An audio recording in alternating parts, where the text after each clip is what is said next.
Nah, di video kali ini aku bakal sharing ya mengenai skala untuk menentukan prioritas masalah keperawatan pada masyarakat ya di komunitas ya. Nah, jadi ada dari teman-teman yang mengatakan bahwa ada FR yang masuk mengenai scoring ya masalah keperawatan komunitas. Nah, di sini kita akan bahas bagaimana caranya ya.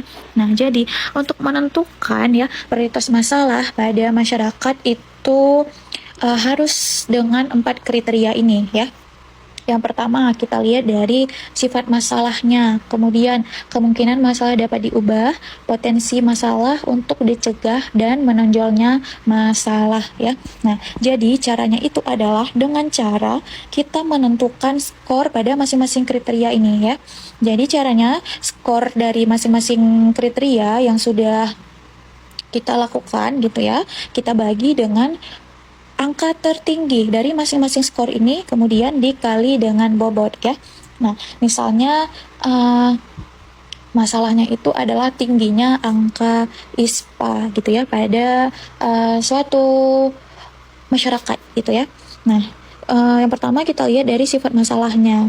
Ada aktual, risiko, potensial. Nah, ISPA ini udah masuk ke aktual dong ya, karena aktual itu adalah masalahnya sudah terjadi ya, masalahnya sudah ada ya.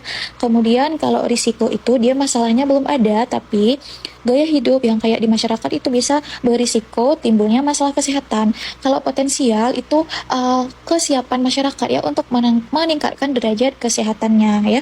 Nah, jadi berarti tadi 3 ya. Kita hitung di sini ya. 3.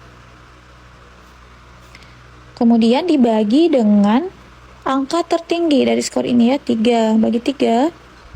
Aduh, ini kegedean, 4. 3 dibagi 3 dikali dengan bobot ya, dikali 1 bobot sama dengan 1 ya. Kemudian kemungkinan masalah dapat diubah ya, mudah, sebagian tidak dapat. Nah, ini ada beberapa faktor yang perlu kita pertimbangkan ya, seperti adanya pengetahuan ya yang up to date ya mengenai tindakan pencegahan gitu atau penanganan pada pasien ISPA gitu ya. Kemudian kita lihat lagi dari sumber daya ya di masyarakat itu, seperti fasilitas yang memadai kayak gitu ya. Kemudian sumber daya dari perawat itu sendiri ya, perawat yang kompeten gitu. Kemudian sumber daya dari keluarga ya, di mana keluarga yang mau gitu ya untuk terlibat ya dalam mengatasi masalah ISPA ini gitu ya. Misalkan dari 4 faktor tadi cuma ada sumber daya dari perawatnya aja kayak gitu, sedangkan dari keluarga sama masyarakat itu belum memadai ya. Berarti untuk kriteria yang ini kemungkinan masalah dapat diubah itu masih sebagian ya, berarti skornya itu 1 ya.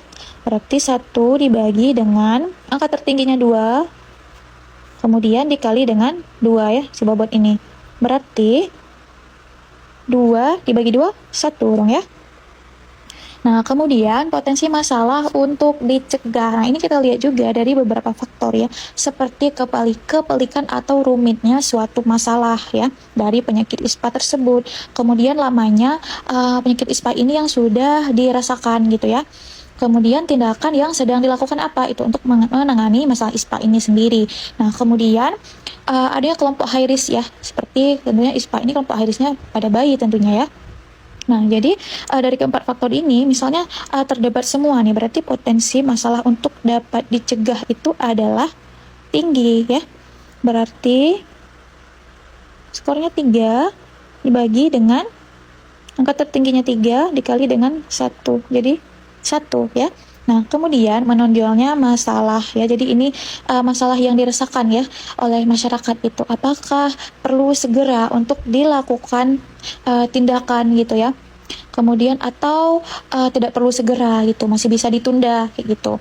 Itu kalau 1 ya. Kemudian apakah masalahnya itu memang sama sekali tidak dirasakan gitu ya. Masyarakat nggak menganggap itu masalah, itu hal biasa. Itu 0 ya. Misalnya di masyarakat itu dia menganggap harus segera diatasi kayak gitu ya. Nah, berarti ini skornya 2 dibagi 2 kali 1 sama dengan 1 ya. Jadi total skornya itu adalah 4 ya. Nah, 4 untuk masalah diare tadi. Nah, tentu di masyarakat itu banyak dong ya ditemukan masalah ya. Makanya kita lakukan scoring tadi untuk menentukan masalah mana yang prioritas yang harus segera kita tangani kayak gitu ya.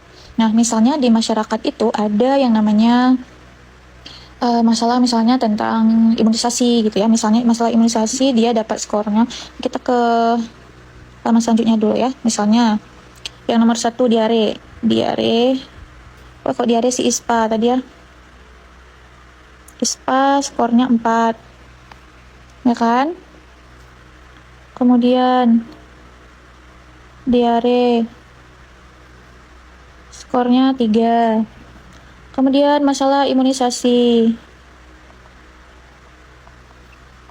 Itu skornya misalnya 5. Nah, jadi prioritasnya itu imunisasi,